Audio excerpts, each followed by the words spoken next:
Hi friends, உங்களுக்கு button பிஸ்கெட்னால் ரொம்ப பிடிக்குமா? வாங்க வீட்டில் எப்படி பண்ணுறதுன்னு பார்க்கலாம்.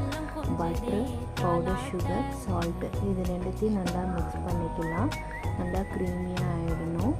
க்ரீமியாக ஆனதுக்கப்புறமா நான் ஒரே ஒரு எக் சேர்த்துருக்கேன்.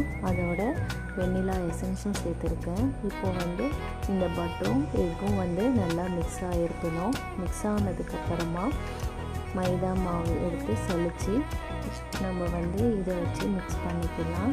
இப்போ பேச்சுலாவில் கட்டிங் ஃபோர் மெத்தடில் கட் பண்ணி நல்லா மிக்ஸ் பண்ணிவிட்டு பைப்பிங் பேக்கில் ட்ரான்ஸ்ஃபர் பண்ணிக்கலாம். பண்ணதுக்கப்புறமா நம்ம இதுமாரி ஒரு ட்ரேயில் நம்ம மிக்ஸ் பண்ணி வச்சுருக்க பேட்டரை இதேமாரி ரெடி பண்ணிவிட்டு 10 மினிட்ஸ் பேக் பண்ணி எடுத்துடலாம். எடுத்ததுக்கப்புறம் பாருங்கள், செம்ம எம்மியான பட்டன் பிஸ்கெட் ரெடி ஆகிடுச்சு. இதோட மெஷர்மெண்ட்லாம் டிஸ்கிரிப்ஷனில் தரேன் ஃப்ரெண்ட்ஸ், ட்ரை பண்ணி பாருங்கள்.